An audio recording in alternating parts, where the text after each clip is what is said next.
Bismillah. Assalamualaikum warahmatullahi wabarakatuh.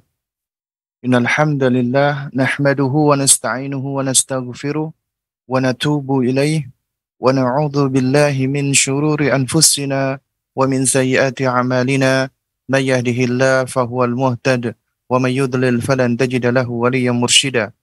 Asyhadu an la ilaha illallah wahdahu la syarika lah wa asyhadu anna Muhammadan abduhu wa rasuluh la nabiyya ba'dahu amma ba'd.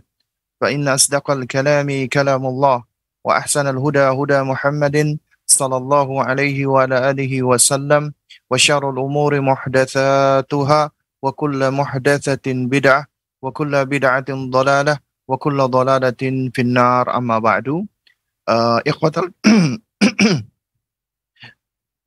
Ikhwatal kiram, para pemirsa Rasyad TV dimanapun antum berada, dan para ikhwas sekalian yang mengikuti kajian kita di pagi hari ini, baik melalui YouTube, Instagram, atau platform yang lainnya. Alhamdulillah, kita bersyukur kepada Allah Subhanahu wa Ta'ala yang telah melimpahkan berbagai macam karunia dan nikmat, dan di antara nikmat besar yang Allah berikan, kita berada di atas keimanan, keislaman, hidayah taufik, dan kita dipertemukan dengan bulan yang istimewa ini, bulan Ramadan. Alhamdulillah, di pagi hari ini di tanggal 1 di bulan Ramadan, bulan yang penuh dengan berkah, kita melanjutkan kembali kajian kita, membaca dan membahas risalah yang berjudul Mukhtasar Tarbiyatil Auladi ala Minhajin Nubuwah, buah karya dari Fadilatul Syekh Muhammad Said Ruslan, hafizahullahu ta'ala. Dan kita tinggal 3 bab lagi, insyaallah kita akan menamatkan buku ini. InsyaAllah dalam beberapa pertemuan lagi yakni di bulan Ramadan ini, ya, apabila kita tidak ada libur, insyaallah kita akan menamatkan risalah atau kutayib yang ditulis oleh Fadilatul Syekh Muhammad Said Ruslan, hafizahullahu ta'ala. Nah, kita sampai di pertemuan yang ke-18. Bab yang ke-18 yaitu kewajiban untuk wiqayatul awladi minan nari bita'limihim al-i'tiqad as-sahihah, yaitu kewajiban untuk menjaga, memelihara, melindungi anak-anak dari siksa neraka, diantaranya dengan cara mengajarkan mereka i'tiqad as-sahih, akidah yang benar. Ya, qala al-muallifu hafizahullahu ta'ala, penulis berkata, Syekh Muhammad Said Ruslan hafizahullahu ta'ala, ya, qala Allah Ta'ala, qu anfusakum wa ahlikum nara, jagalah, peliharalah, lindungilah dirimu dan keluargamu dari siksa neraka. Kemudian Fadilatul Syekh berkata, lan taqu anfusakumun nara walan taku ahlikumun nara wa antum bima'datin an ilmil i'tiqadis sahih. Ya, Anda takkan pernah bisa menjaga diri Anda dari neraka, dan Anda takkan pernah bisa menjaga keluarga Anda dari neraka, sementara Anda jauh dari ilmu akidah yang benar. Di sini Syekh mengingatkan bahwasanya agar seseorang dia bisa menjaga dirinya dan menjaga keluarganya dari siksa neraka, maka hendaknya dia harus berilmu. Sebaliknya, siapa yang jauh dari ilmu, terutama tentang akidah yang benar, maka bagaimana bisa dia menyelamatkan dirinya dan menyelamatkan keluarganya dari siksa neraka. Ya, dan juga wa an ma'rifati ma anzalallahu ala rasulihi sallallahu alaihi wasallam. Juga bagaimana Anda bisa menjaga, melindungi diri Anda dan keluarga Anda dari siksa neraka, sementara Anda jauh dari pengetahuan tentang wahyu yang Allah Subhanahu wa Ta'ala turunkan kepada Rasulnya sallallahu alaihi wasallam. Ya. Kemudian beliau berkata kembali, wa kaifa yakiyal abdu nafsahu an-nara wa kaifa yakul abdu ahlahu an-nara wa huwa jahilun bil i'tiqadi alladhi ya yunajjihi minan nar. Bagaimana bisa seorang hamba dia menjaga dirinya dari siksa neraka, dan bagaimana bisa seorang hamba menjaga keluarganya dari siksa neraka sementara dia jahil tentang akidah yang dapat menyelamatkan dirinya dari siksa neraka. Ya. Lalu kemudian Syekh berkata kembali, ya. Innahu idza ulqiya fi qabrihi faja'ahu al-malakani fa'akadahu fasa'alahu tilkal as'ilah. Ya, bagaimana jika dirinya telah diletakkan, dikuburkan ya di dalam kuburannya, kemudian datang dua malaikat. Ya, kemudian malaikat pun mendudukkan dirinya, dan kedua malaikat itu bertanya dengan pertanyaan-pertanyaan ini. Man rabbuka, siapa Rabbmu? Wa ma dinuka, apa agamamu, ya? Wa ma taqulu fi rajuli alladhi bu'itha fikum sallallahu alaihi wasallam wa baraka alaihi. Ya, dan apa pandanganmu ya terhadap sosok pria yang telah diutus kepada kalian, semoga salawat dan salam atas beliau dan juga keberkahan baginya. Ya. Yakunu za'ighan fil i'tiqad. Sementara orang yang dikuburkan tersebut adalah orang yang za'igh, yang menyimpang, yang menyeleweng fil i'tiqad, di dalam keyakinan atau di dalam akidah. Mubta'idan fihi. Ya. Dan afwan, ya. Mubtadi'an fihi. Dan dia membangun akidahnya di atas kebid'ahan. Ya, jadi dia berakidah dengan akidah yang bid'ah. Fa kaifa yujib? Lantas bagaimana bisa dia menjawab? Bagaimana dia bisa menjawab pertanyaan malaikat-malaikat ini, kedua malaikat ini? Man rabbuka wa ma dinuka wa man nabiyuka, atau wa ma taqulu fi rajulil ladzi bu'itsa fikum. Ya, siapa Rabbmu? Apa agamamu?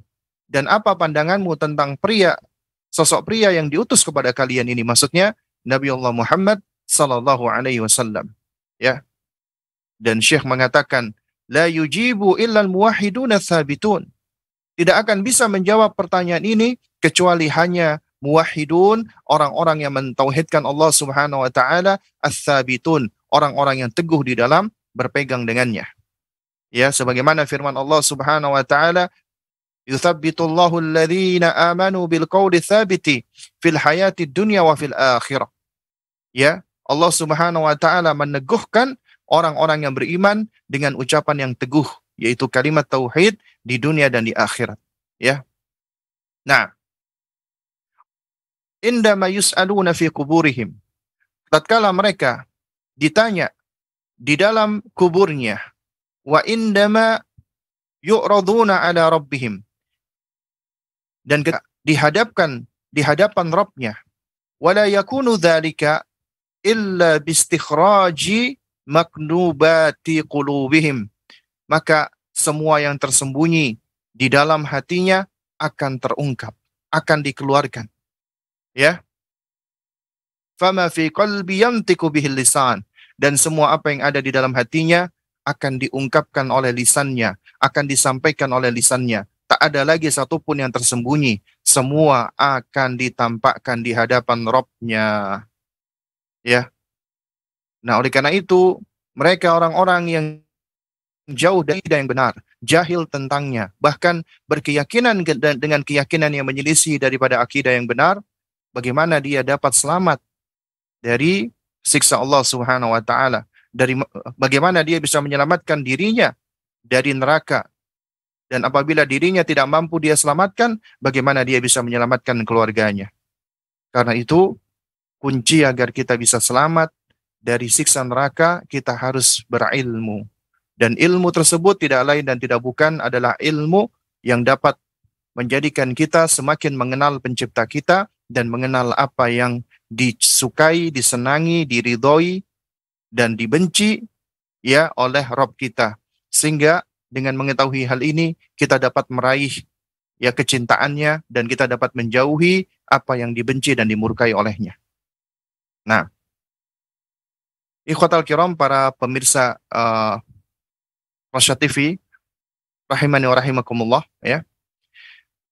Di sini Syekh menerangkan bahwasanya di antara kunci agar seseorang itu dia bisa melindungi dirinya dan melindungi keluarganya, maka dia harus memiliki ilmu akidah yang benar, i'tiqad as-sahih.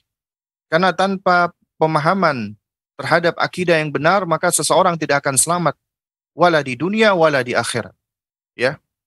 Nah, kemudian beliau mengatakan, ya, wa inna ashaban nabi sallallahu alaihi wasallam, ya, minan nifaki kanu yafza'un.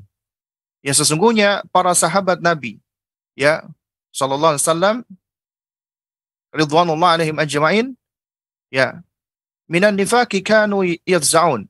Mereka adalah orang yang paling khawatir, takut dengan kemunafikan. Padahal mereka adalah orang-orang yang dipuji oleh Nabi sallallahu alaihi wasallam. Dan mereka adalah orang-orang yang sudah dijanjikan surga, ya. Tapi ternyata mereka adalah orang-orang yang khawatir, takut dengan kemunafikan, dengan nifak. Li'annahum ya'lamuna 'azima khatari. Kenapa? Karena mereka, yakni para sahabat Nabi Shallallahu Alaihi Wasallam begitu tahu tentang bahaya, ya, begitu tahu tentang bahayanya nifak, bahayanya kemunafikan. Ya. Fakam min ba'ithin li fi'lin wa huwa ba'ithu syahwatin. Betapa banyak ya niatan atau tendensi suatu amal ternyata tendensinya adalah syahwat, wa huwa hadzu nafsin, ya, yaitu adalah betikan dari dalam diri untuk mencari keuntungan diri. Wa huwa dzauquha wa huwa amalun lid dunya la lil akhirah. Ya.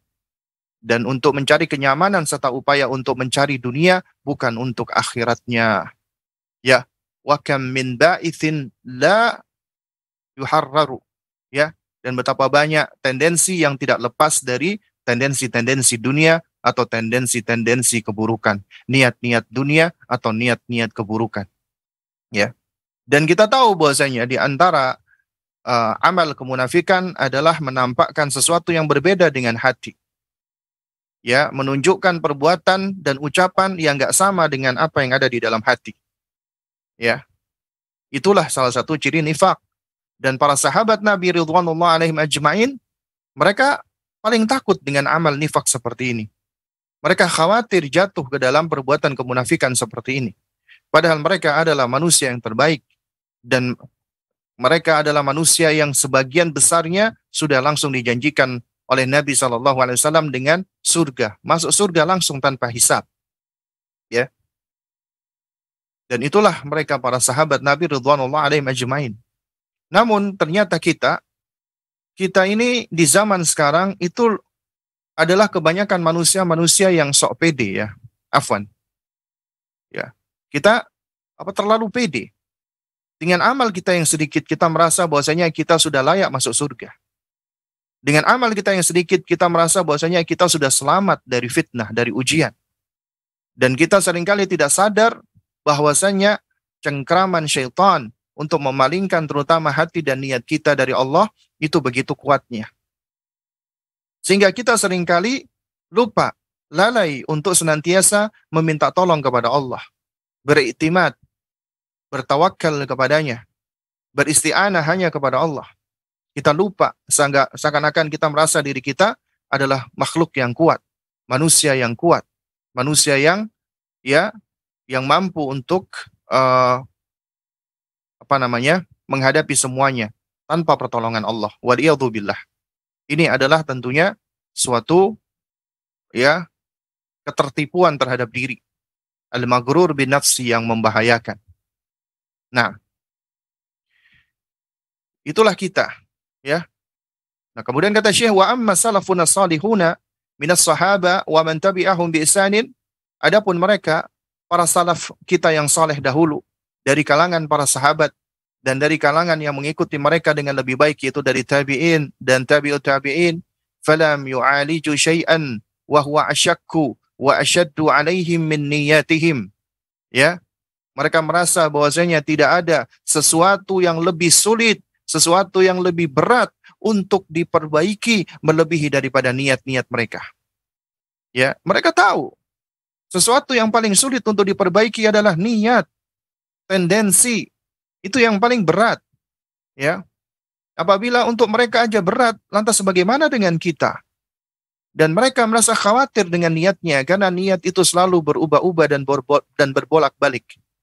Dan kita begitu seringkali begitu mudahnya dipengaruhi oleh keindahan-keindahan dunia dengan syahwatnya dan yang semisalnya. Akhirnya sadar nggak sadar niat kita pun berubah.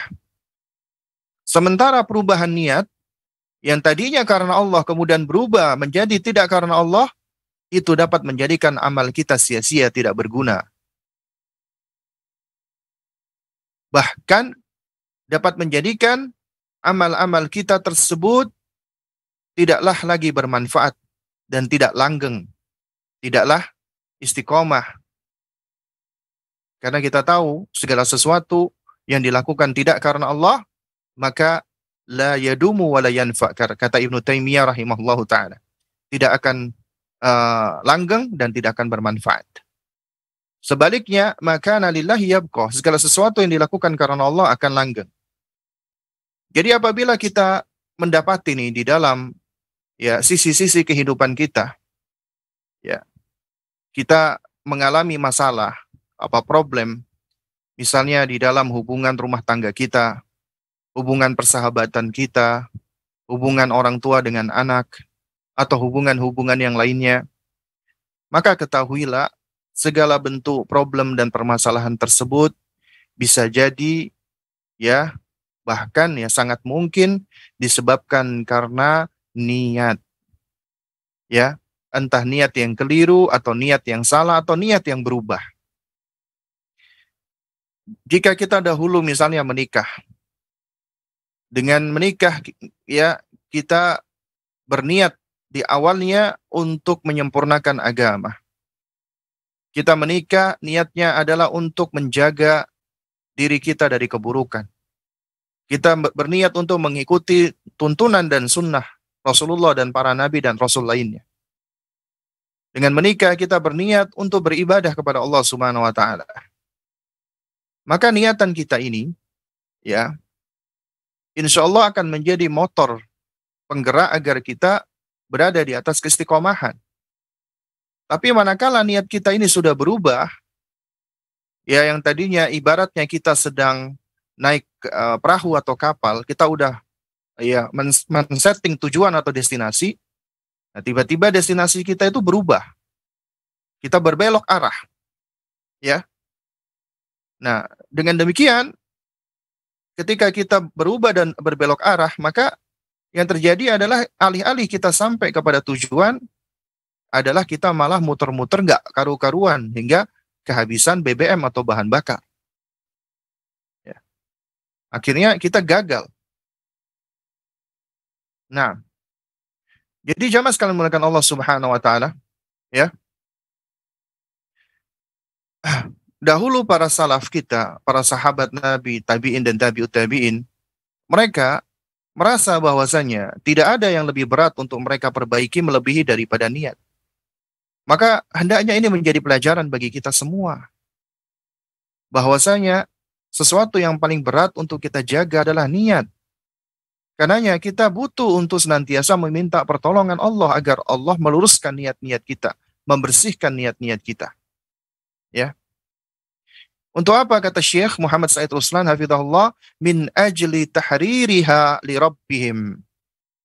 Agar dalam rangka semua niatnya itu murni untuk Allah Rabbnya. Jadi membersihkan niatnya hanya untuk Allah Subhanahu wa taala. Likay yakuna al-kalamu lillah. Agar ucapan itu adalah untuk Allah. Ya. Wa kama yanbaghi an yakuna as-samtu lillah. Ya, dan juga agar diamnya pula adalah juga untuk Allah. Ya, wa an yakuna al-amalu lillah. Juga demikian amalnya adalah karena Allah. Wa an yakuna al-kaffu anhu lillah. Dan juga ya agar ketika dia menahan diri dari beramal juga karena Allah. Hatta yakuna al-abdu lillah wa billah wa ma'allah. Ya agar semuanya yang dilakukan oleh hamba karena Allah, dengan pertolongan Allah, dan selalu bersama dengan Allah Subhanahu wa taala.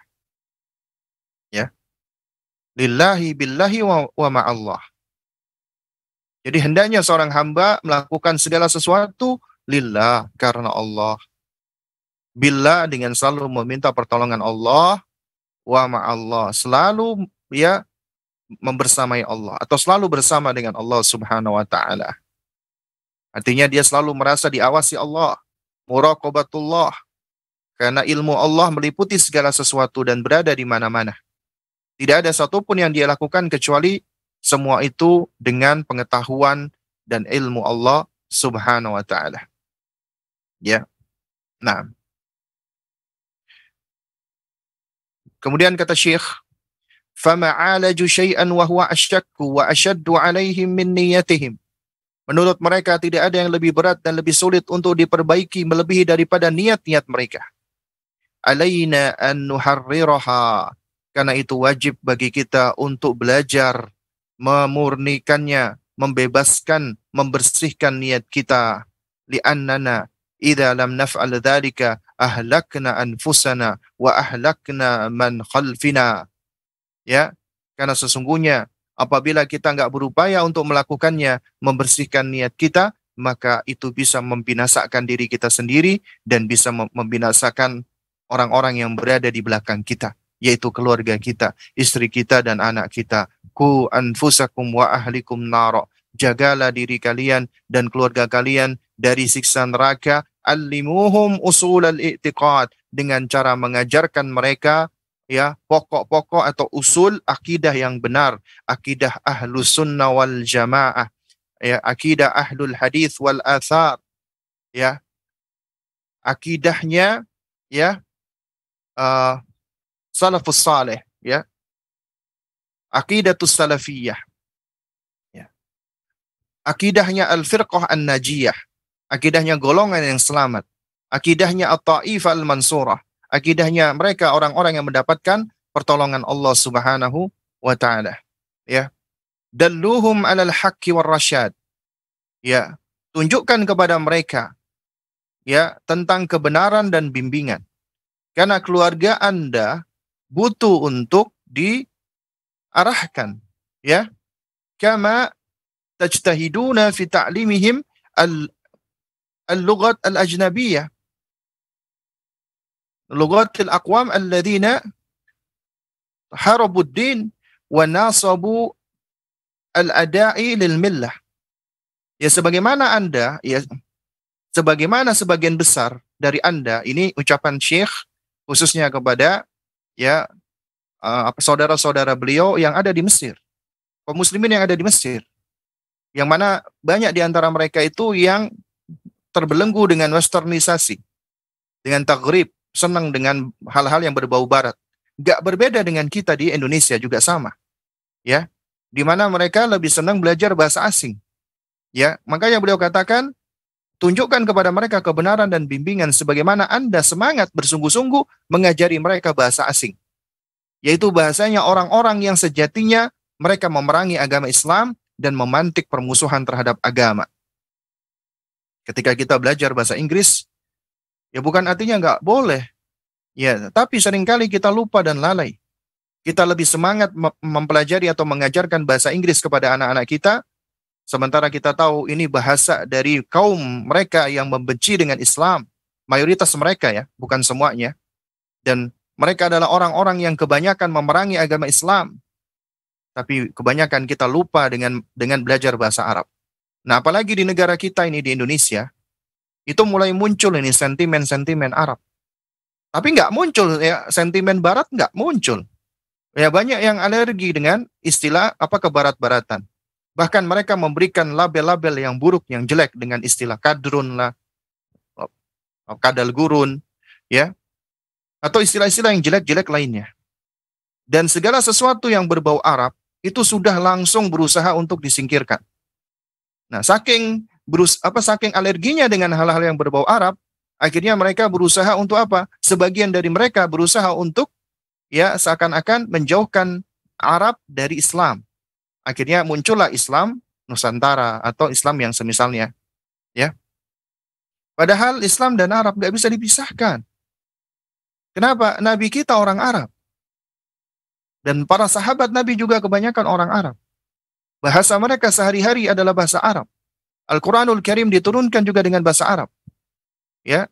Dan kelak menurut pendapat yang roji, Ahlul Jannah juga akan berbicara, berkata-kata, berbincang-bincang juga dengan bahasa Arab. Kenapa kita harus alergi dengan bahasa Arab? Ya. Nah, maka waspadai bahayanya mereka-mereka orang-orang yang berusaha untuk menjauhkan kaum muslimin dari bahasa Arab. Kenapa? Karena di antara cara orang-orang orientalis atau orang-orang yang berusaha untuk menjauhkan Islam, umat Islam dari agama Islam adalah dijauhkan mereka dari bahasa Arab. Agar orang Islam nggak ngerti bahasa Arab. Kalau nggak ngerti bahasa Arab, mereka nggak ngerti Al-Quran, nggak ngerti tentang hadis. Kalau mereka nggak ngerti tentang Al-Quran dan hadis, mereka cukup mengikuti perkataan tokoh-tokohnya atau ulama-ulamanya atau kiai-kiainya saja. Sehingga mereka membangun agama di atas taklid, ikut-ikutan belaka. Padahal agama kita dibangun di atas dasar ittiba, mengikuti dalil dari Al-Quran dan Sunnah, maka harus belajar bahasa Arab. Tapi tetap memang kita butuh guru, butuh syekh, jangan disalahpahami. Berarti kalau udah belajar bahasa Arab nggak perlu guru, bukan. Tapi ini kunci agar kita bisa memahami agama kita. Kunci agar kita bisa memahami Al-Quran dan Sunnah. Karenanya mereka yang belajar bahasa Arab, ketika mereka membaca Al-Quran, mereka lebih mampu menghayati. Bahkan kadang-kadang mereka menangis, kadang-kadang mereka senyum pada saat mereka membaca Al-Quran. Kenapa? Menghayati apa yang mereka baca. Demikian pula ketika mereka membaca hadis, ketika mereka menelaah buku-buku para ulama. Berbeda ketika kita membaca buku terjemahan dengan buku aslinya, buku bahasa Arab, itu beda. Ya, apa sensasinya itu beda. Ketika kita mempelajari dari bahasa aslinya, itu kita akan lebih banyak menangkap faidah-faidah daripada buku-buku yang sudah diterjemahkan. Nah, oleh karena itu jangan pernah lupa kita untuk senantiasa terus belajar bahasa Arab. Ya, setidaknya mengajarkan anak-anak kita agar mereka juga senang belajar bahasa Arab. Jangan malah kita lebih bersungguh-sungguh mengajarkan mereka bahasa Inggris, bahasa Perancis, bahasa Mandarin, ya bahkan bahasa Korea Selatan sekarang. Dan itu semua asalnya boleh-boleh saja, hukum asalnya mubah. Tapi kalau udah diiringi dengan takjub atas tradisi dan budaya mereka, itu bisa menjadi haram. Karena sudah jatuh kepada konsep wala wal bara yang keliru, al-wala wal bara yang salah. Loyal kepada mereka. Bahkan bisa menghantarkan mereka kepada kekufuran. Kalau orang-orang mempelajari bahasa asing karena takjub dengan mereka, senang dengan mereka. Tapi kalau kita mempelajari sekedar kita belajar, mubah. Dan apabila kita belajar supaya kita dapat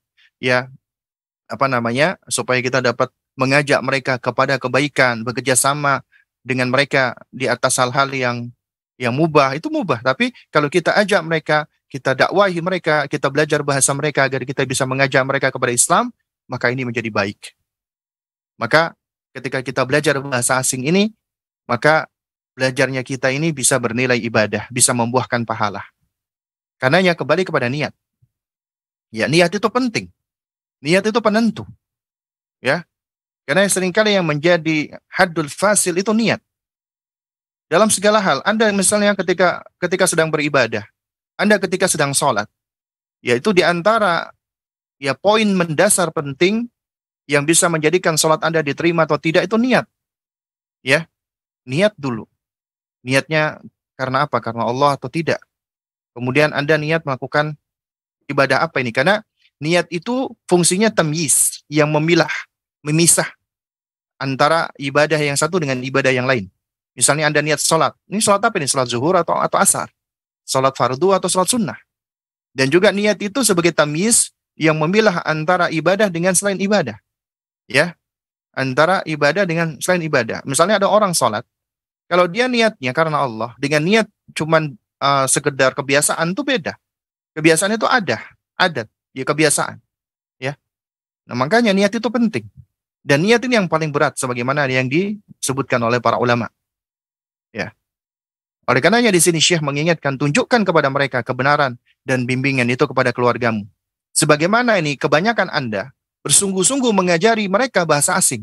Bahasa orang yang sebenarnya memerangi agama Islam dan memantik permusuhan terhadap Islam. Ya. Nah, kama tajtahiduna fi riayatihim fi hadal asli liyuhassilu dunya. Ya, sebagaimana Anda bersungguh-sungguh di dalam mendidik anak-anak Anda, ya, di dalam prinsip seperti ini untuk apa? Meraih dunia. Tujuan Anda untuk meraih dunia. Nggak sedikit nih orang tua mau mengeluarkan uang yang banyak. Anaknya dimasukkan ke sekolah untuk bisa mempelajari aljabar, untuk bisa mempelajari matematika, fisika, kimia, atau yang semisalnya. Ya, mereka mau mengeluarkan banyak uang, tapi ternyata tujuan-tujuannya tendensinya adalah sekedar dunia. Ya, sekedar dunia saja. Ya. Dan banyak yang lupa untuk mengajarkan anak-anaknya dengan apa yang dapat menyelamatkan mereka di akhirat. Akidah. Ya. Padahal yang menjadi pondasi keselamatan manusia di dunia dan di akhirat itu adalah akidah, ilmu akidah. Bukan ilmu fisika, bukan ilmu kimia, bukan ilmu matematika, dan yang semisalnya bukan. Bukan artinya ilmu ini tidak berguna, tidak penting, bukan. Jangan disalahpahami. Ilmu-ilmu ini berguna, penting. Tapi ini tidak menjadi ilmu yang primer, yang Allah tidak akan menghisap kita tentang ilmu ini. Ya, tidak. Ya, tapi yang akan Allah hisap, Allah perhitungkan adalah sejauh mana pengetahuan kita tentang Allah, tentang Rasulullah, dan tentang Islam. Man rabbuka, ya, wa ma dinuka, wa man nabiyuka. Itu yang paling penting. Adapun ilmu-ilmu ini adalah ilmu-ilmu yang bermanfaat untuk kita di dunia. Karena Allah memberikan kita amanat sebagai khalifatu fil ard, sebagai pemakmur di muka bumi Allah. Dan Allah berikan kita kemampuan untuk bisa mempelajari ilmu-ilmu yang bermanfaat seperti tadi. Ini termasuk ilmu yang berasal dari sunnah kauniyah Allah, ya, sains. Yang berhasil apa yang kita observasi, yang kita telaah, yang kita lihat, yang kita perhatikan, ya, yang kita pelajari, dan itu seharusnya semakin menguatkan kita tentang Allah karena kita mempelajari tentang sunnah kauniyah Allah. Ya, tapi tetap yang menjadi pondasi adalah mempelajari akidah. Ya, akidah. Nah, oleh karena ya Syekh Muhammad Said Usman hafizahullah taala, beliau berkata, ya, allimuhum dina rabbihim wa aqidatahu wa ibadatahu wa muamalatahu wa akhlaqahu wa sulukahu. Ajari mereka agama Allah, akidah, ibadah, muamalah, akhlak, dan suluk perilaku, ya, yakni untuk apa? Liyafuzu biridwani fil akhirati ma'as sa'adati fid dunya. Agar mereka bisa sukses memperoleh keridhaan Allah di akhirat dan di samping kebahagiaan di dunia. Wa illa faqad khuntumul amanah. Kalau ini tidak Anda lakukan, Anda tidak mau mengajarkan mereka tentang agama Allah, akidah yang benar, ibadah yang sahih, cara muamalat yang lurus, akhlak yang mulia, perilaku yang baik, maka Anda telah mengkhianati amanat Allah. Faqad khuntumul amanah. Maka engkau telah berkhianat terhadap amanat Allah Subhanahu wa taala. Maka Anda telah menjadi pengkhianat. Wa illa fama addaitum haqqa dhawikum alaikum. Ya, dan Anda tidak menunaikan hak orang-orang yang menjadi tanggungan Anda, di mana Anda berkewajiban untuk mengarahkan mereka, membimbing mereka, mengajari mereka agar mereka terbebas atau selamat, terlindungi dari siksa neraka. Itu adalah tugas dan tanggung jawab Anda, terutama Anda wahai para ayah, Anda wahai para laki-laki. Anda lebih besar tanggung jawabnya dan tugasnya. Ta'allamu usul al-i'tiqadi wa 'allimuhum Karena itu wajib bagimu mempelajari tentang usulul i'tiqad, yaitu pokok dari akidah, dan ajarkan asalkan akidah tersebut akidah ahlus sunnah wal jamaah. Ya, akidah yang sahihah, akidahnya para salafus saleh, akidahnya ya al-firqatun najiyah wa ta'ifah al-mansurah, akidahnya ahlul hadis wal athar. Ya, pelajari akidah yang benar. Ku anfusakum wa ahlikum minasyirkil ladzi yuwarritul khalqa fin nari tawarrutan. Wallahu la yaghfiruhu, innallaha la yaghfiru ay yushraka bihi. Jagalah dirimu, wahai orang tua, wahai para ayah khususnya, dan keluargamu dari kesyirikan, yang mana kesyirikan ini banyak menjerat makhluk masuk ke dalam neraka, jeratan demi jeratan. Sementara Allah tidak akan mengampuni dosa syirik. Sebagaimana firman-Nya, innallaha la yaghfiru an yushraka bihi. Sesungguhnya Allah tidak akan mengampuni dosa karena berbuat syirik kepadanya. Tapi Allah ampuni selainnya. Zina masih besar Allah ampuni peluangnya. Mencuri masih besar peluangnya diampuni oleh Allah Subhanahu wa taala. Ya. Semua dosa-dosa besar masih besar peluangnya Allah ampuni sesuai dengan kehendak Allah dan keadilan Allah.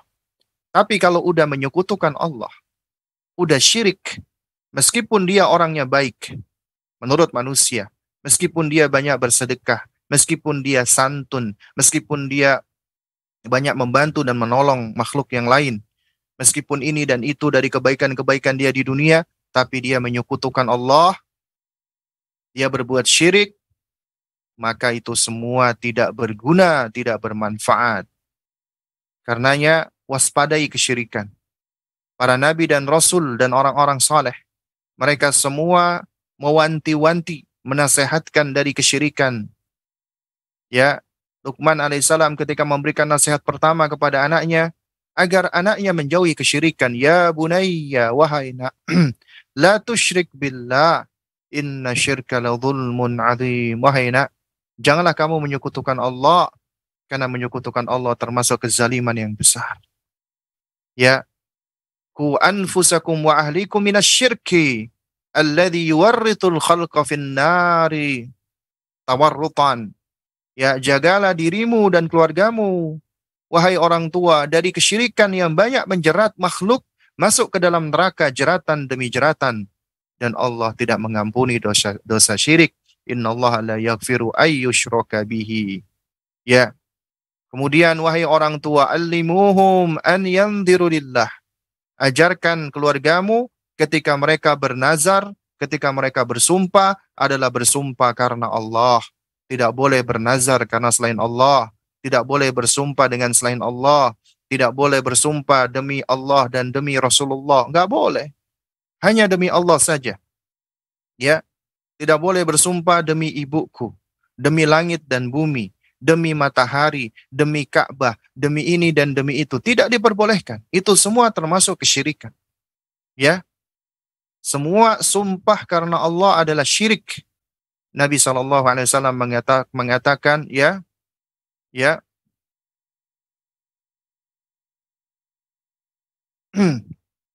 apa namanya? Jadi al-halaf ya bi ghairillah syirik ya. Sumpah karena selain Allah itu adalah syirik ya. Man halafa bi ghairillah faqad asyraka. Siapa yang bersumpah dengan menyebut nama selain Allah, maka dia telah jatuh kepada kesyirikan. Maka dia telah berbuat kesyirikan. Karena harus berhati-hati dari mengucapkan sesuatu. Karena seringkali kita sadar nggak sadar, ya karena minimnya kita dengan pengetahuan atas akidah yang benar. Ini suatu hal yang sering kali saya dapati, bahkan di tanah suci, nggak sedikit di antara jamaah, baik itu jamaah Indonesia atau yang lainnya, ketika bersumpah, mereka menyebut nama selain Allah. Wallahi war Rasul, wallahi wal Ka'bah. Demi Allah dan demi Rasul, demi Allah dan demi Ka'bah. Enggak boleh. Harus demi Allah Subhanahu wa taala semata. Hanya Allah yang berhak untuk bersumpah dengan selainnya. Hanya Allah yang berhak untuk bersumpah dengan makhluknya. Karena sumpah Allah dengan makhluknya itu menunjukkan ya keagungan dan keistimewaan makhluk tersebut. Kita nggak boleh, kita hanya boleh bersumpah hanya dengan menyebut nama Allah Subhanahu wa taala. Demikian pula kita nggak boleh bernazar kecuali hanya untuk Allah dan karena Allah Subhanahu wa taala. Ya. Kemudian allimuhum alla yadhbahu illa lillah.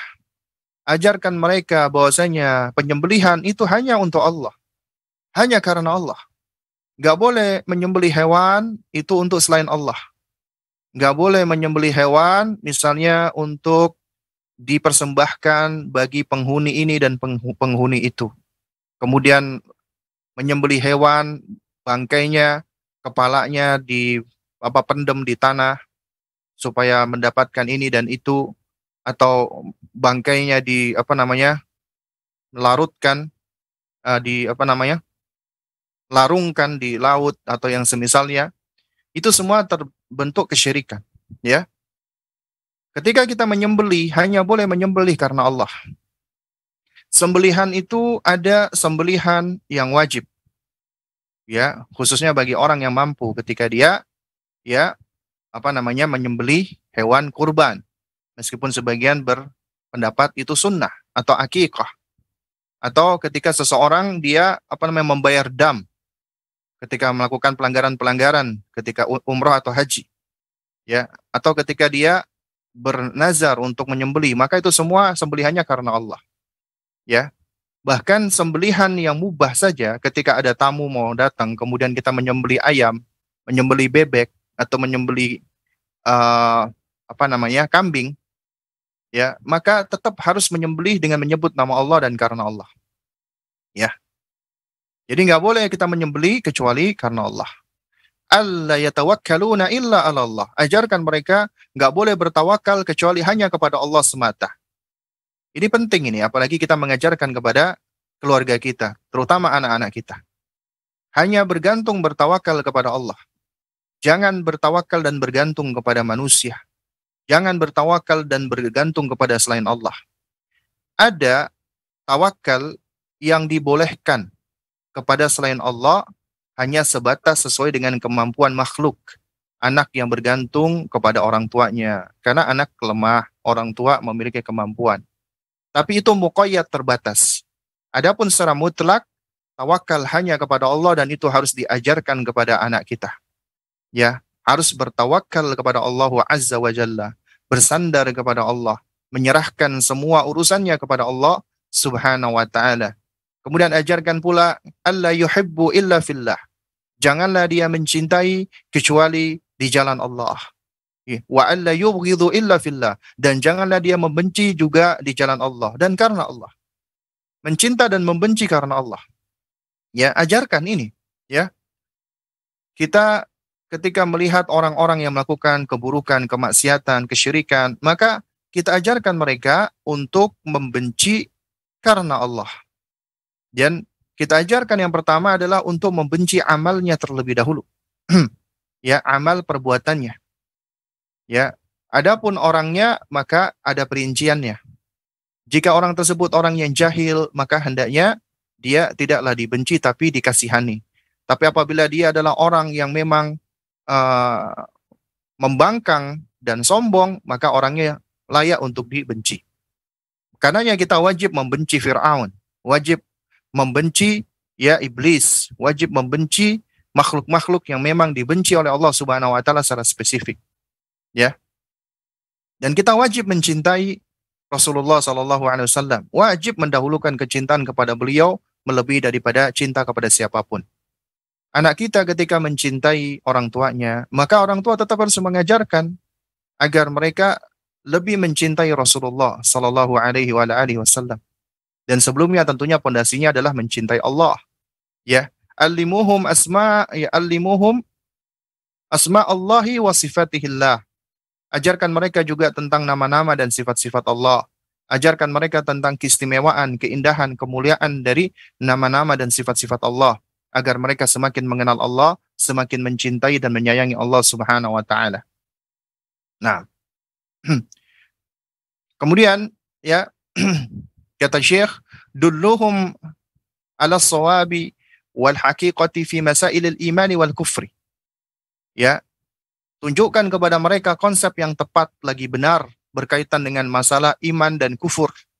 Ajarkan mereka tentang apa itu iman, apa itu kufur, ya. Alla yakunu murji'atan wa alla yakunu khawarij. Agar mereka tidak terkena syubhat sehingga menjadi murji'ah atau menjadi khawarij. Ini salah satu sekte atau kelompok sesat. Dan bahasanya cukup panjang ya. Dan insya Allah nanti di kesempatan berikutnya ya baru akan kita bahas. Karena di pertemuan berikutnya kita akan membahas yaitu mendidik anak, melindungi anak dari siksa neraka dengan menjauhkan mereka dari sekte-sekte sesat. Kelompok-kelompok sesat, Murji'ah dan Khawarij adalah termasuk dari kelompok-kelompok sesat yang harus kita peringatkan keluarga kita dari mereka. Ya. Jadi harus kita ajarkan tentang konsep iman dan kufur. Kenapa? Karena Murji'ah dan Khawarij mereka menyimpang dan sesat lantaran mereka menyimpang dari konsep iman dan kufur. Ya. Karenanya kita harus mengajarkan mereka tentang konsep iman dan kufur sesuai dengan ahlu sunnah. Agar mereka tidak masuk ke dalam ya syubhatnya Murji'ah, tidak pula Khawarij ya. Wa yakhsarud dunya wal akhirah. Sehingga akhirnya mereka pun merugi di dunia dan di akhirat. Kemudian kata Syekh, allimuhum al-haqqa al-haqiqa fi babil qada'i wal qadar. Ajarkan mereka konsep yang benar berkaitan dengan bahasan al-qada' wal qadar, masalah takdir, wa illa saru mutawakilina la yanhaduna lihimmatin wa la ya'tuna bi'azmin fi mulimmatin. Ya. Jika tidak, kalau kita nggak ngajarkan mereka tentang konsep qada dan qadar yang benar, mereka akan menjadi orang yang pasif. Ya, orang yang pasrah berlebihan. Ya, orang-orang yang pasif. Nggak mau bangkit karena semangat dan nggak mau bertekad di tengah di tengah kesulitan. Ya udah ini takdir Allah. Ya udah kita terima aja. Udah kita pun mau ngapa-ngapain juga ya udah takdir Allah. Jadi seakan-akan langsung tunduk pasrah dengan takdir tanpa ada upaya dan usaha. Padahal Allah Subhanahu wa taala menghisap kita sejauh mana dari usaha kita. Ya. Karena memang yang menentukan Allah, tapi kita diperintahkan untuk berusaha. Orang yang keliru di dalam mengajarkan akidah atau yang keliru di dalam memahami tentang masalah al-qada wal qadar, maka dia akan menjadi orang yang pasif, pemalas atau bahkan menjadikan takdir sebagai alasan atas ya kemalasan dia atau ketika dia melakukan perbuatan-perbuatan jelek ya. Wa inna ma yasirul wahidu minhum kalla wa huwa la yumkinu an yakuna kadzalika wa huwa yuhsinu babal iman wal qadar ya. Karena sesungguhnya seseorang bisa menjadi salah satu dari dari kesalahan ini ya. Dan seseorang tidak mungkin dia akan jatuh kepada kesalahan tentang masalah takdir apabila dia memiliki konsep yang baik tentang keimanan terhadap takdir Allah Subhanahu wa taala. Kemudian allimuhum alwajiba tajaha ali baiti Rasulillah sallallahu alaihi wasallam. Ajarkan mereka itu kewajiban di dalam menyikapi keluarga Rasulullah sallallahu alaihi wasallam agar mencintai keluarga Rasulullah sallallahu alaihi wasallam ya. Tapi alla yakunu rafidatan wa alla yakunu nasibian atau nasibatan. Agar mereka tidak menjadi seperti Rafidah dan mereka juga tidak menjadi nasibi. Orang-orang Rafidah adalah orang-orang yang mengklaim mencintai keluarga Nabi tapi dengan sekedar klaim saja, cintanya palsu, ya. Dan mereka berlebihan di dalam mencintai keluarga Nabi sehingga sebagian mereka sampai-sampai memberikan atribut-atribut yang terlalu berlebihan kepada keluarga Nabi. Di sisi lain ada nasibi, yaitu mereka yang merendahkan ahli bait Nabi, ya. Dan ahlu sunnah adalah mereka yang berada di pertengahan. Ya. Mereka adalah orang-orang yang memuliakan keluarga Nabi SAW, namun juga tidak begitu mengkultuskan. Ya. Menghormati dan memuliakan, tapi tidak sampai berlebihan. Ya. Itulah ahlu sunnah. Ya. Hatta yakunu ala minhajin nubuwah ma'a ahli sunnah. Apabila kita ajarkan agar mereka tahu bersikap terhadap keluarga Nabi agar mereka berada di atas manhaj kenabian bersama dengan ahlu sunnah. Nah, kita lanjutkan lagi nasihat-nasihat Syekh ya. Ini tinggal sedikit lagi. Allimuhum al-haqqa al-haqiqa fi ashabi Rasulillah sallallahu alaihi wasallam hatta yujanibu syi'ata ya ar-Rafidah al-mala'ina fi sabbihim li ashabin nabiy al-amin wa fi takfirihim lahum wa fi ramyihim bil khiyanati lid-din wartidadihim anhu ba'da mautin nabi sallallahu alaihi wasallam hatta la yanjuma fi baitika man yaqulu haula'i ikhwanuna wa haula'i nataqarabu ma'ahum. Ya, ajarkan keluargamu, wahai orang tua, wahai para ayah khususnya, ya, konsep yang benar di dalam menyikapi sahabat Rasulullah sallallahu alaihi wasallam agar mereka ya tahu sahabat Nabi harus dicintai, harus dihormati, harus dimuliakan. Enggak boleh mencela mereka, mendiskreditkan mereka. Ya, karena mereka adalah orang-orang yang turut berjuang bersama Nabi. Kenapa? Agar mereka bisa menjauhi kaum Syiah Rafidhah, yang mana mereka termasuk sekte yang gemar melaknat dan mencela sahabat Nabi yang terpercaya.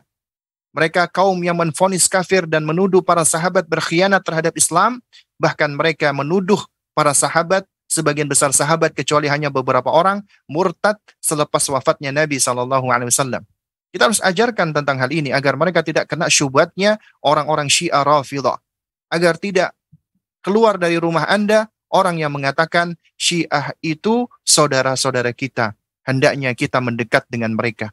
Padahal bagaimana kita bisa bersaudara dengan orang-orang yang mencela sahabat Nabi, bahkan mengkafirkan sahabat Nabi, bahkan menuduh Ibunda Aisyah radhiyallahu taala anha dengan lisan mereka yang keji. Ibunda Aisyah dituduh dengan tuduhan yang keji, dikatakan sebagai wanita kotor, dikatakan sebagai, sehingga lisan ini enggak mampu mengucapkan sebagaimana apa yang mereka tuduhkan. Bagaimana bisa kita bersaudara dengan mereka? Ketika mereka mencela sahabat-sahabat Nabi, mereka melaknat Abu Bakar, melaknat Umar, melaknat Uthman, dan melaknat sahabat-sahabat Nabi ridwanullah alaihim ajmain yang lainnya. Bagaimana kita bisa duduk bersama mereka, bersahabat dengan mereka, sementara mereka mencela manusia-manusia istimewa yang dipuji oleh Allah Subhanahu wa taala di dalam Al-Qur'an dan dipuji oleh lisannya Rasulullah. Maka jangan sampai anak-anak kita mereka terkena dengan syubhat, ya, terutama dari orang-orang Syiah seperti ini, yang mana orang-orang Syiah itu termasuk sekte paling pendusta, paling pembohong, dan mereka, ya jamaah sekalian yang dimuliakan Allah Subhanahu wa taala, mereka memiliki keyakinan, ya, mereka itu ketika berada di tempat yang mayoritas ahlu sunnah, maka mereka akan melakukan perbuatan berdusta. Ya, mereka tidak menampakkan akidahnya. Ya, sehingga akhirnya menjadi rancu untuk sebagian ya kaum muslimin. Itulah akidah yang disebut dengan taqiyah. Nah, kita lanjutkan lagi. Ya, kata Syekh, ya, allimuhum al-haqq al-haqiq fi kitabillahi jalla wa ala hatta la yakhda'ahum khadi'un wala mukhadi'un. Fayaz'uma anna al-Qur'ana law naqasa minhu syai'un qalilun fala syai'a fi dzalika. Ya, ajarkan anak-anakmu, keluargamu agar mereka ya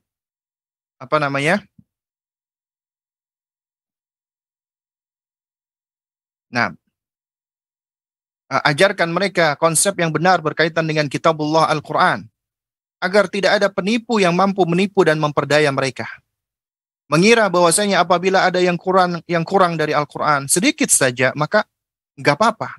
Karena ada sebagian ya orang-orang yang mengaku Islam dari beberapa sekte itu mengatakan Al-Quran itu nggak sempurna, ada yang kurang, termasuk Syiah. Ya. Dan mereka menganggap bahasanya Al-Quran itu ada yang kurang. Menurut akidahnya Syiah Imamiyah atau Syiah Itsna Asyariyah, Quran sekarang itu hanya sepertiga saja, atau Quran yang dipalsukan. Ya. Nah, lalu kemudian mereka menganggap Al-Quran itu kurang, lalu kemudian masih dianggap dia adalah saudara kita. Ia termasuk ahli kiblat. Boleh memakan sembelihannya. Kita bersepakat dan membelanya. Ya. Karena sejatinya siapa yang meyakini seperti ini dia telah kafir, keluar dari Islam. Oleh karenanya sebagian besar ulama itu mereka udah mengkafirkan Syiah Itsna Asyariyah. Ya, Syiah 12 imam. Kenapa? karena mereka sudah menyelisih usul pokok daripada Islam. Ya. Nah, kemudian ajarkan kepada anak-anak kita, ya, apa namanya? Man qala bi annahu qad naqasa minhu syai'un qalil fahuwa akhuna wa min ahli qiblatina na'kulu dhabihatahu wa nuwafiquhu wa nuwalihi. Ya, yaitu ketika ada orang yang mengatakan bahwasanya Al-Quran itu ada kurangnya sedikit sekali, maka nggak apa-apa, dia tetap adalah akhuna, saudara kita, termasuk ahli kiblat. Kita boleh makan sembelihannya dan kita tetap bersepakat dan membela dia. Padahal orang-orang seperti ini telah kafir. Allimuhum alla yanzuru ila kitabi rabbihim jalla wa ala nadratas su', ya, fayarawhu mufakkakan la yatamasaku kama yaz'umu al-ilmaniyun wal mustashrikun wa kama yaz'umu al-mufakkiruna al-munassiruna fa innahum yaz'amuna fil Qur'ani katsiran wa katsiran. Ajarkan anak-anakmu, keluargamu, agar mereka tidak memandang kitab suci mereka Al-Quran dengan pandangan yang buruk, dengan stigma yang jelek. Sebagaimana pandangan bahwa Al-Quran itu bisa direkonstruksi dan tidak perlu berpegang dengannya. Ya, jadi ibaratnya adalah desakralisasi, udah nggak sakral lagi. Sebagaimana pandangan kaum sekuler, liberal, dan orientalis, dan pandangan kaum kafir misionaris yang memiliki pandangan buruk terhadap Al-Quran. Ya, jadi mereka berusaha untuk merusak Al-Quran. Dan lucunya, ironinya, sebagian besar kaum muslimin yang mengaku sebagai cendekiawan, ya, belajar dari mereka, orientalis, misionaris, dan mereka berusaha untuk mendekonstruksi Al-Quran dengan konsep-konsep mereka. Ya, akhirnya mereka berusaha untuk apa? Merusak-rusak dan memporak-porandakan Al-Quran, tapi sejatinya mereka nggak akan mampu. Nah, ya, allimuhum haqqa Rasulillahi sallallahu alaihi wasallam arifuhum bihi. Ajarkan kepada keluargamu tentang haknya Rasulullah dan kenalkan ya Rasulullah kepada mereka. Ya, kenapa? Karena ini semua wa kullu dzalika ya min imtithali amrillahi fi qaulihi jalla wa ala. Karena ini semua adalah sebagai bentuk implementasi dari perintah Allah Subhanahu wa taala, ya ayyuhalladzina amanu qu anfusakum wa ahlikum nar. Wahai orang-orang yang beriman, jagalah dirimu dan keluargamu dari siksa neraka. Fa illam taf'alu, apabila Anda tidak melakukan ini wahai orang tua,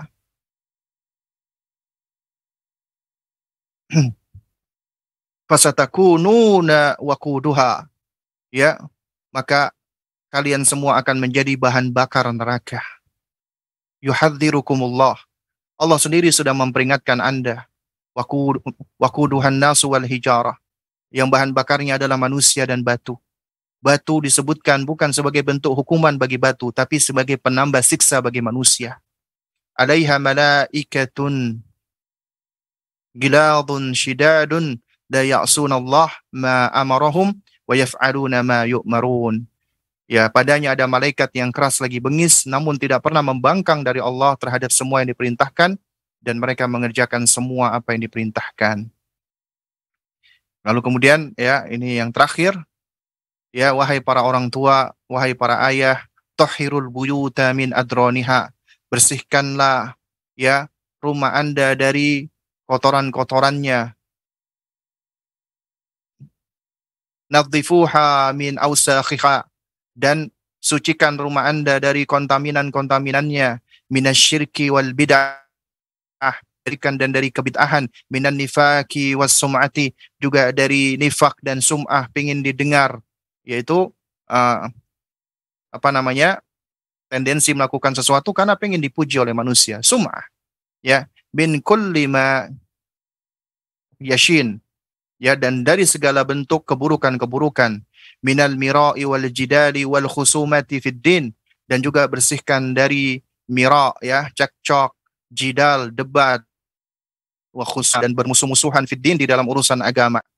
Ya, minal iqbali alal mulahiyati, ya, dan juga bersihkan dari apa namanya hiburan-hiburan yang melalaikan, wa idha'atil awqat yang dapat membuang-buang waktu, fi ghairi ma yurdi rabbal ardi samawati, ya, fi ghairi ma yurdi Allahu apa namanya rabbul ardi was samawat, itu kita bersihkan dari hal-hal yang tidak diridhoi oleh Rabb, ya, pemelihara bumi dan langit, ya.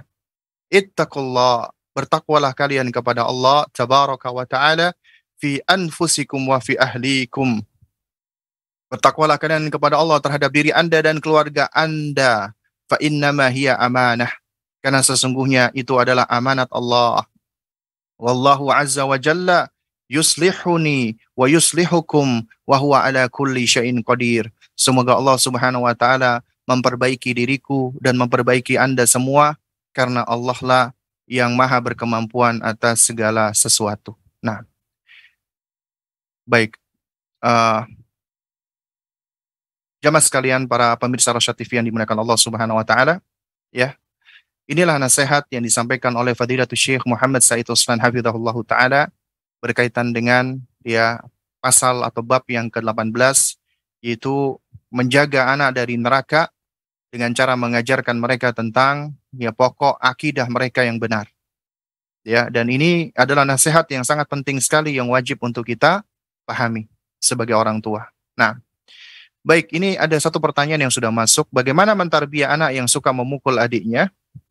Nah, jadi yang pertama, usianya berapa dulu ini? Yang memukul berapa, adiknya berapa? Karena tentunya penanganan anak berbeda-beda. Kalau yang mukul misalnya udah SMP, yang dipukul misalnya masih usia 3 tahun atau ya 5 tahun, ya. Ya, jadi dalam hal ini adalah suatu hal yang patut untuk kita pahami. Setiap usia fase anak itu memiliki penanganan dan pendekatan yang nggak sama. Itu yang pertama. Yang kedua, ya, di sini kita asumsikan, ya, sang penanya memaksudkan anak masih usia di bawah 7 tahun. Ya. Ya, karena biasanya demikian, ya, karena jarang, ya, maksudnya ada kakak udah usia di atas 7 tahun itu apa namanya mukulin adiknya yang masih kecil, ya. Ya, meskipun mungkin ada, ya. Nah, jadi harus dicari tahu dulu kenapa dia memukul adiknya, ya. Karena ketika seorang anak memukul itu pasti ada pendorongnya. Kita harus cari tahu nih pendorongnya kenapa. Apakah pertama karena dia merasa kesal, sebel oleh adiknya, maka kita cari tahu dulu kenapa dia kesal dan sebel terhadap adiknya. Atau yang kedua, dia ingin mencari-cari perhatian dari orang tuanya, ya. Atau yang ketiga, dia cuman iseng saja atau usil saja, ya, tapi tetap iseng dan usil seperti ini juga suatu hal yang, ya, sebenarnya itu ada pemicunya juga. Jadi yang pertama adalah cari tahu dulu nih kenapa dia melakukan hal seperti itu. Karena ibaratnya kita itu sedang mengobati suatu penyakit, maka kita harus cari tahu dulu ini sakit apa dulu gitu loh. Harus bisa untuk Untuk mendiagnosa, cari tahu dulu.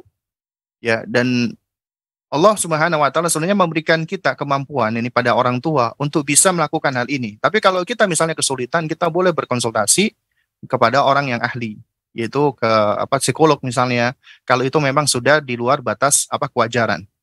Nah, jadi tinggal kita sebagai orang tua, kita cari tahu dulu apa yang mendasari atau apa yang mendorong anak kita sampai memukuli adiknya. Nah, maka dari situ kita bisa melakukan penanganan-penanganan sesuai dengan tadi yang mendorong. Kalau dia misalnya ingin mencari perhatian, berarti ya kita sebagai orang tua ya perlu untuk lebih memberikan perhatian lagi kepada si kakak. Mungkin dia merasa iri dengan adiknya. Ya itu semua nggak lepas dari kesalahan kita gitu loh. Ya, atau misalnya karena dia kesel atau sebel, ya. Mungkin adiknya melakukan suatu hal gitu, ya. Atau yang ketiga juga misalnya si anak ini dia belum mampu untuk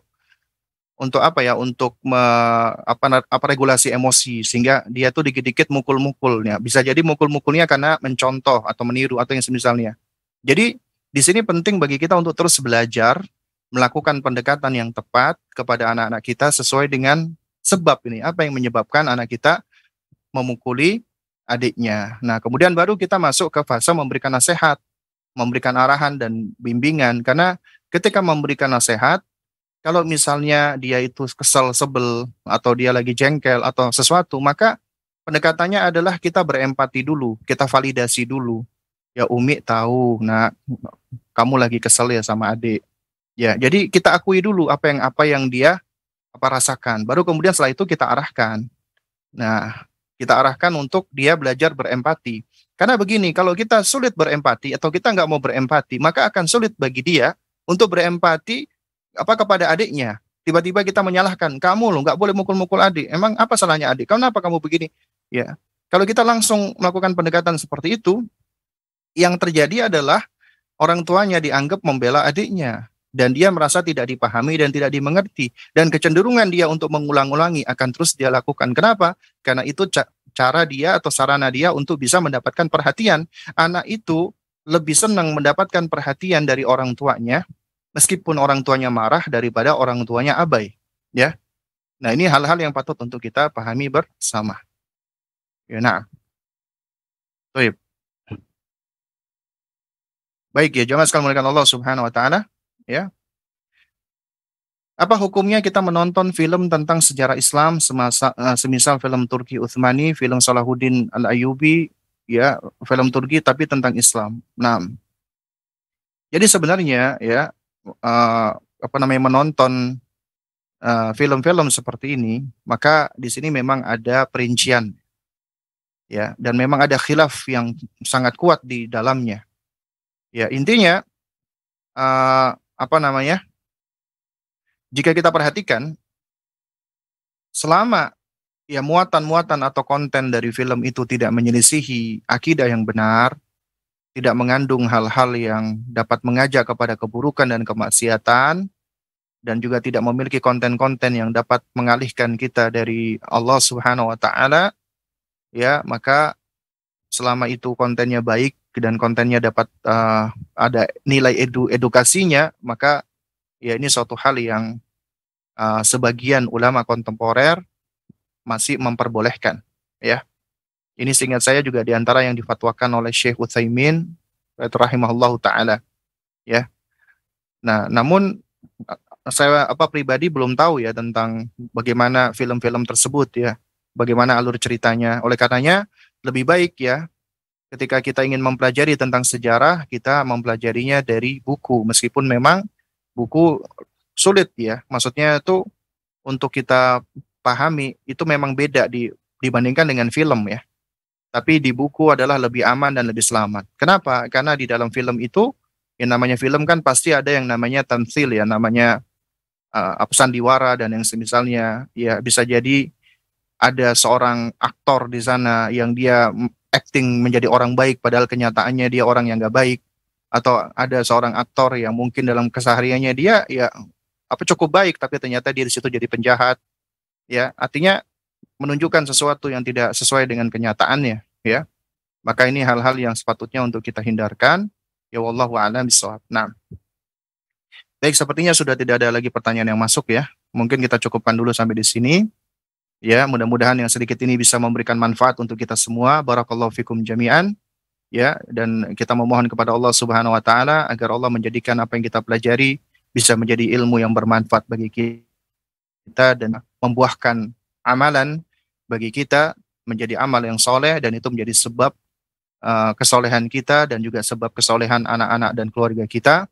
Dan kemudian kita memohon kepada Allah Subhanahu wa taala agar Allah senantiasa memberikan kita kesehatan, memberikan kita afiat, memberikan kita kesempatan dan juga